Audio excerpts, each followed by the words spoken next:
What is up, everyone? Hope all is well. It's your boy Steven Mac coming back to you. And today I have a special guest. My guest is Mr. Cesar. So what's going on, brother? How's it going, man? How doing? Good. How are you? Oh man, it's been another blessed day, man. I do appreciate you coming on, man. Yeah, anytime. And let me do this little interview. You know what I mean? So first thing first. I know back when we worked together at Amazon, you were a Dodgers fan. Yes, still am. Still a Dodgers fan, but I was born and raised in California, so I was always a Dodger fan and moved to Texas and, slowly transitioning into the Houston Astros. So Oh, the Astros. I'm a Texas Ranger fan. yeah, I know it's okay. But yeah, so the Dodgers won the World Series in Game 7 yesterday, man. So that was pretty exciting. I didn't watch it; I was asleep, but I seen the highlights, and yeah, man, it was pretty awesome. They went back to back. I think they went to 11 innings last night. Nice. Yeah, and Yeah, I haven't been keeping up with them lately as much as I want to, but I'm glad that my team is still doing good. most definitely, man. Speaking of the Astros, I took my son to an Astro game. Of course, Texas, and then I ended up taking my girls and my son, and my wife, to Dakin Park, and it was amazing. Even though the Rangers lost both times we went, Hey, it's still a good experience, But man. oh man, you should see my girls; their eyes got like Oh that big, yeah, for sure. and they're like, "Oh, Daddy, we get to see the players in Up person, close, yeah, not for sure. on TV." And the best experience was me and my son. We were on the bottom level, first level. What was it? Row 6. It was a wow. row 6, man, and it was amazing. That's good seats. Yeah, the crazy thing is though, I don't remember anything after the 7th inning. You know what I mean? But we ain't gonna talk about So that. you had a great time, man. Is what you're trying to say? Is you had a great time, man. It's so good, man. I end up I try to tip the Lyft driver like $20-$30. Wow. And luckily my son was there. So He's like, no, Daddy, we need those $20-$30. yeah. So all right, man. So you're going on, man. So you let me do this interview. Yeah, excuse me, can't talk. You let me do this interview with you, man, and do appreciate you. So tell me a little bit about yourself, man. Like, what brought you from California to Texas? Well, it was in 2005. I was a kid. My parents went from the place that we were living in was really very bad. Gang related stuff like that at the time. So my parents wanted a future for their kids. Mhm. So they were looking at Arizona, and then one of my uncles moved out to Houston, and we came out to visit, stuff like that. And my dad loved it. Yeah. So as any father would for his children, want a better life for him, he moved us out here. And since 2005, we've been out here, and went to school out here, had my kids, and now I have 3 beautiful kids, and can't complain about the life that I have. Yeah, 3 beautiful. Yeah, you got 3. I have 5. So speaking of your kids and all that, I know you wanted to talk a little bit about that. So how old are your kids? My kids are, I have 2 boys and 1 girl, and then my oldest is 13, my daughter is 9, Yeah. and my son is 7. Yeah, that's what's up, man. Yeah, got don't get me wrong, don't get me lying. 22, 19, 17, 12, and 8, I believe. Hey, it's hard. It's hard sometimes. I'm like, hey, how old are you again? Yeah. So I understand, man. And plus, I have 4 stepkids too, so they're pretty much all the same age. That's what's up, man. I have a big family now, so I'm really grateful. So yeah, man. So speaking of that, I know you wanted to talk a little bit about this, man. So your 2 kids are not with you? All 3 of my kids are not with me. So like I have a standard issue, first, second, and third week of the month, I get my kids. But it's just hard, man. I wanted to come out here, and whoever is going through what I'm going through, like co-parenting, child support, it's no fun joke, man. It's something that I can understand why a lot of fathers out there give up. Not only give up on their kids, I don't think they give up on their kids. They just give up with the hassle it is trying to prove that they care about them. Like I don't have it easy. There's times where I would try to go pick up my 2 younger kids, and then either the grandparents or the mom would make it difficult. So stuff like that. Yeah, so basically you had a hard time seeing the kids. Yeah, pretty much. And sometimes like I haven't been through it. You know what I mean? So I can't can't talk to it, attest to it. But is it real hard, like trying to get your kids now, Well, or? not anymore. So like that's why I wanted to come out here and say like it's just whoever's going through it, you need to have patience. Just have patience. If you know mom or the other family is giving you a hard time, know that your mission is to spend time with your kids. If you really care about your kids, the mission is to not only prove to yourself but to your kids that you would do anything for them. There's times where I would go and try to pick up my kids and they wouldn't even show up, Mhm. stuff like that. So I'm very glad that now it's not like that. But I had to fight for what I have now. I had Mhm. to go through a lot of things to what I have now. Oh, most definitely, man. So, can you walk us through your early life, the what shaped you, and like, then how did you get such a positive attitude? Because I know you kept trying to see your kids, and then did you talk to God about it? Did you pray about it, or how did you It go about was that? it was a mixture of everything. So my whenever I was around 11 years old, I had found out that my dad now wasn't my biological father. Hmm. So I had a hard time with that growing up. Um, what inspired me to not give up on my children was the fact that whenever I got told that my dad wasn't my biological dad, I felt abandoned. Hmm. I felt unwanted. So as an 11-year-old, growing up with that instilled something in me to where if I ever had kids, I wanted to prove to them that I was always going to be there. I Hmm. wasn't going to give up on them. So with all this, that's what motivated me to, not only be a good dad, but to prove to my kids that, hey, I'm always going to be here for you. No matter what I go through, you're my main priority. And that's what I do. I try to instill that to myself and every day.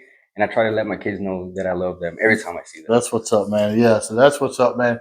So, what was your lowest moment, and how did it ever change you, and how did you change that? Um, the lowest moment really had to be those times where it was quite a time. It was not just once, but it was probably 2 months where I didn't get to see my kids, and it wasn't something that I did. I would show up, I would do my part, but in those times, those were my lowest parts, and what still motivated me was other people. Other people weren't going to determine my happiness. Yeah.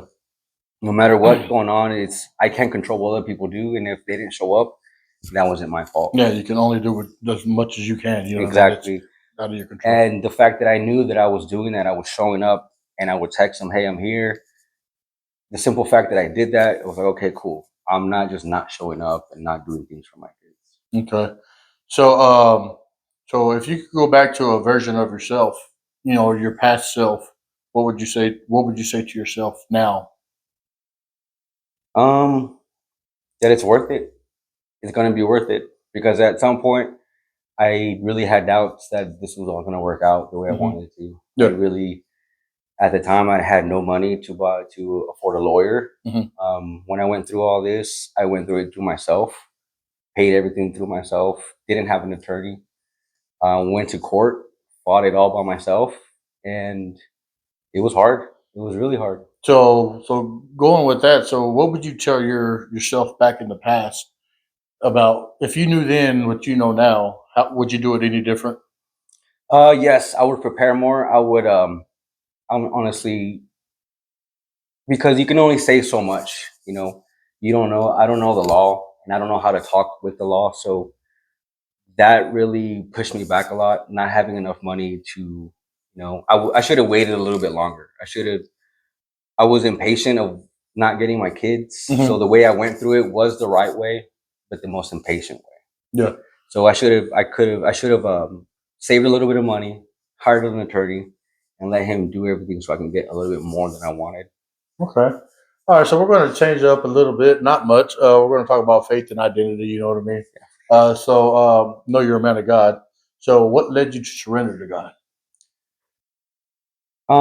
The fact I always try to have control over everything, Hmm.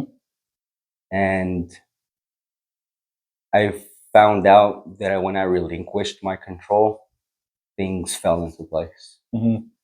So, when you gave it to God, everything just went. Everything fell right into place. It didn't happen as soon as I wanted it to, Yeah.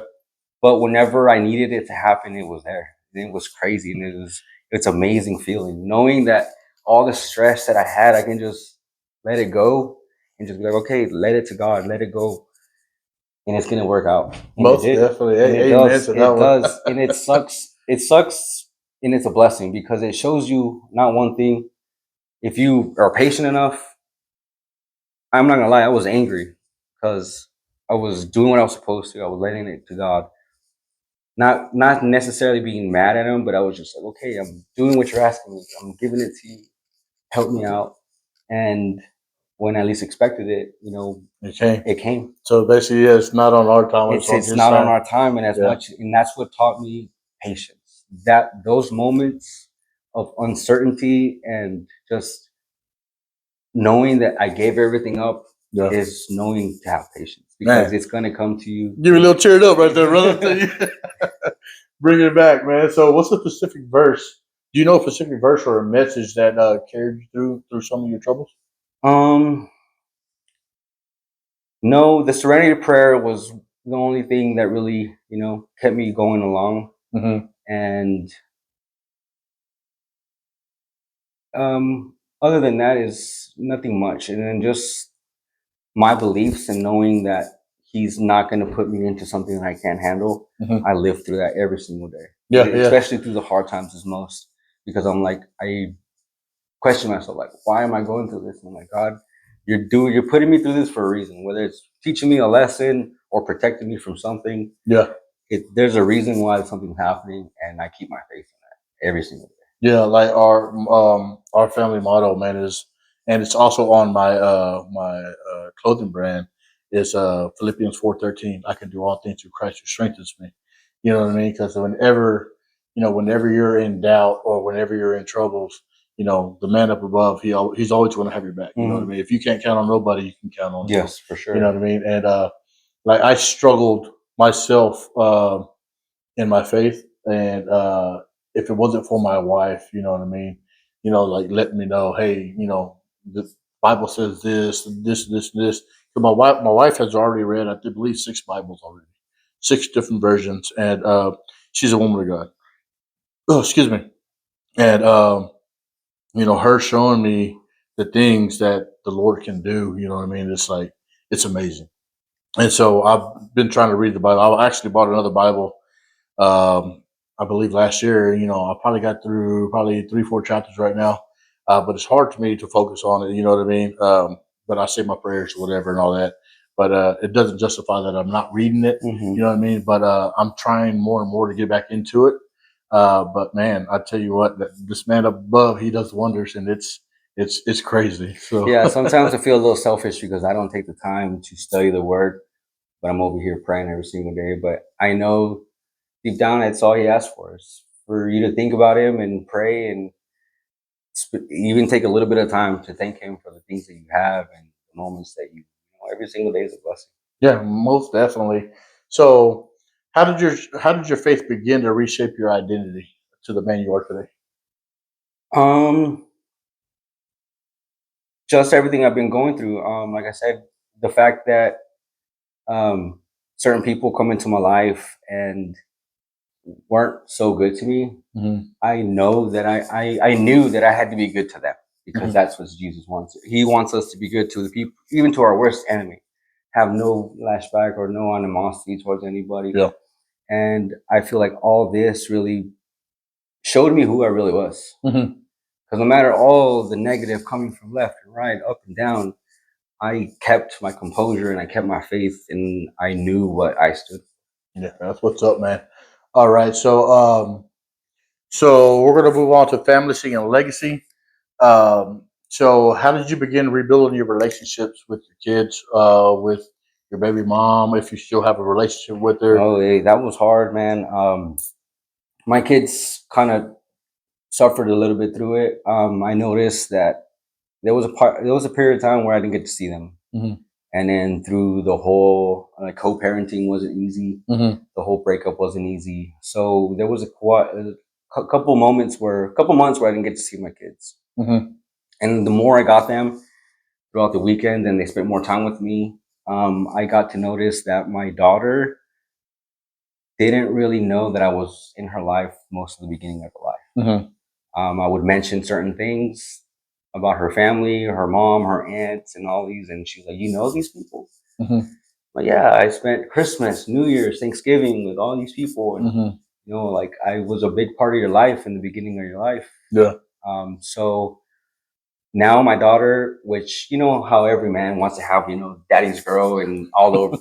It's sad I don't have that with my daughter, Mm-hmm. and I always wanted that. I always wanted for her to come to me, daddy, daddy, this, but she's really closed off to me. Mm-hmm. She'll hug me, she'll do all this stuff, but it's not what I wanted. It's not what I expected, and I understand, the circumstances, and they're not with me 24/7. So Mm-hmm. it's She kind of got the wall up yeah, right she has now. a little wall up. Yeah. I'm not saying that her mom put something in her, but it's kids are kids, and they're gonna see what they want to see, and Yeah.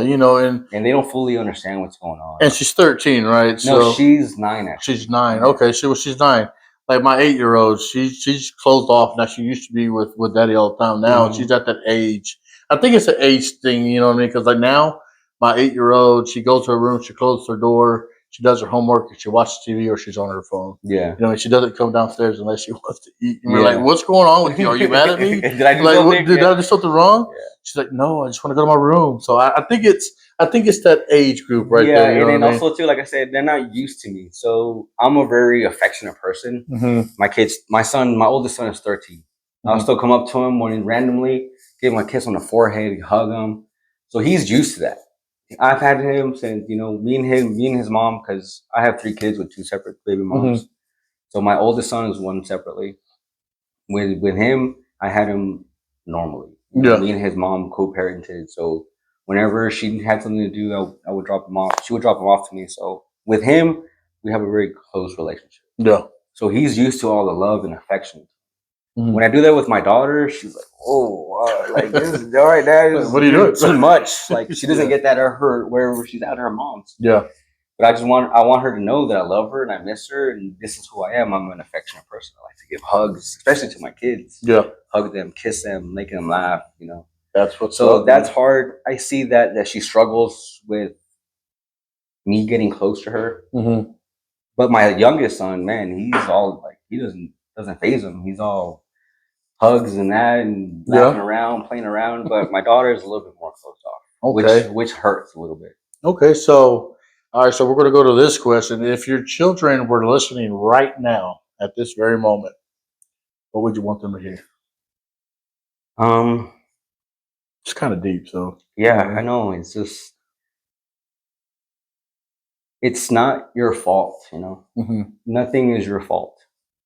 There was a point where my daughter would tell me that she's a problem, Mm-hmm. and I just want my kids to know that I would like them to know that I love them dearly, and nothing that I'm going through or that me and their mom are going through is their fault. Yeah. That's one thing I want them to know, that they had nothing to do with it, and even till now, like they they are my main concern. Yeah. I work for them. Everything I go through, everything I do is for them. That's what's up, man. So, what's what lesson you can teach them that to learn from your own pain that you've went through? Um, just be patient with life. Yeah. Be patient. Be patient with what you do and who you want to start life with. I'm not saying that I that they're a mistake. They're not, because me and their mom had plans, Mm-hmm. but plans don't work out. Yeah. But I felt like, now looking back at that time, I felt I was rushing into love. Mm-hmm. So the only thing I would say is, don't rush into something. Nothing's for certain. Just be patient with people that you come across of. Like, especially if you're coming at that age where you're starting to fall in love and you want to spend your life with somebody. Be patient with that. Yeah. Because you never know when things are going to change. Most definitely, man. Yeah. Yeah. I'd tell my kids as well to be patient. You know what I mean? And whatever, like I instill in my kids. Everything that you do, you need to do it 110%. You know what I mean? Don't settle for nothing less. Whatever if you're out ever doing something, you need to give it your all. You know what I mean? You don't excuse my language. You don't half-ass anything in Yeah, for life. sure. Because when you get into the real world, this world's gonna spit you up. Chew you up and spit you out. You know what I mean? Hmm. So He doesn't forgive. no, not at all. You know what I mean? And I've been through a lot. In my past, and I'll tell you right now, I was going nowhere until I met my wife. You know what I mean? And I don't know if it happens for everybody, but like you have that feeling once you know she's the one, she's the one. You know what I mean? Oh yeah, I And have that feeling. and it's crazy. Yeah, well, you're engaged now. Yeah, for sure. Congratulations on that as well. You Thank know what you, I mean? thank you. Yes. So I wish all many blessings, man. But once you know, man, it's just a gut feeling. Oh And yeah, I'll tell you what, if it weren't for this woman, man, I wouldn't be where I am today. and You that's one know? thing I want to do is give a shout out to my fiance Crystal. I mean, she's my rock. Yeah, When before I met her, throughout this, man, like I was all over the place yeah, emotionally, everything. I was still going through it, but I don't know how. I was like on autopilot. yeah. Honestly, I would go to work and do what I had to do to distract myself. I would work a lot, and when I met her, I don't know what happened. It was just like, yeah, yeah, exactly. I Yes, mean, I'll tell you. it's crazy how, like I was saying, I was asking for something. God, please, ground me. I'm tired of all this hecticness. Yeah. And before you know it, she came into my life, and Hmm. she's been a blessing. She's good to me. I'm good to her, and it's everything that I always wanted. A peaceful life. And obviously, every relationship's not perfect, Yeah, but you're gonna have bumpy roads. You know what I mean? it's amazing. Like I've I've had that. I've had relationships before, but nothing like this. She's home to me. You know how like your mom and your dad feel? Yeah, This is how she feels to me. yeah. She's my home, and she feels like my family. Like I can, like if I walk into my parents' house and I see my mom and I feel that love, that's how she makes That's what's up, man. me. I'm Yeah, happy for you, brother. thank you. So one word to describe your journey that you're on now. One word, gargantuan. Gargantuan. Okay, can you go elaborate on that one? Because I don't know what that means. Gargantuan means like and not elaborate and big. I have big plans, man. I have, again, a wonderful partner, and we have a lot of goals and Hmm. things that I've been wanting to do, and I'm finally getting my life back after 6 years of going through all this. Finally got everything under control, and it's not calm as I want it, but it's getting there. Yeah, most With the definitely. co-parenting is getting better. My visitations with my kids are excellent. I'm starting to get them overnights, and now I'm going to get them an extra day. So Yeah, it's great. Moving up with work, stuff like that. So it's looking up. So that's my what's up, life's going bro. to be gargantuan. All the things I want to do, travel, work, be there for my kids and continue doing what I'm doing, growing. That's He doesn't put anything in your path that you can't Yeah, handle, my brother. I exactly. tell you that And right that's now. You why I know what I mean? thrive. I thrive, man. Like at work, I'm always trying to do better, and even at home, I'm like trying to find things to do. Like, hey, push my wife to, she has her own hobby. She makes T-shirts and stuff like that. Yeah, So it's pushing her to do an extra pair of T-shirts on the weekend just to, hey, like we're doing something. We're not just being bums or and stuff like that. We got most something definitely. going on. That's what's up, man. So, what advice can you give for someone? Excuse me. What advice can you give someone who's in the pits right now? Um, don't give up. No matter what's coming at you, don't give up. Um, it's gonna be worth it. It would all be worth it. Everyone, I had people coming to me telling me to give up, and Hmm. especially a lot of family members. Yeah. Surprisingly, it hurt because I went for them for guidance Hmm. and expecting them to be on my side, and Yeah. they were on my side, but they were on my side more because they saw how much I was going. I Yeah. was going through a lot mentally, and then physically, I was getting sick just because of all the stress. All the money that I was going through, I didn't have any, and I was still putting as much as I could just to get through it Yeah. because I wanted to get more time with my kids. Yeah.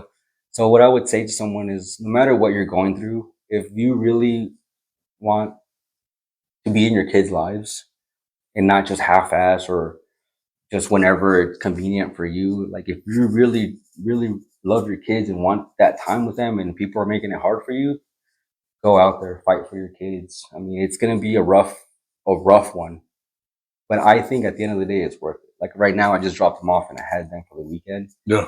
And it was amazing. We just played games. I fed them all. Like I'm doing the things that I want to do. Like even if it's for 2 days, Mm-hmm. I don't care. Yeah. I'm cooking them dinner. I'm yelling at them. I'm parenting. I don't care. But those are my kids, and I want them. It's a blessing. Yeah. It really is truly a blessing, man.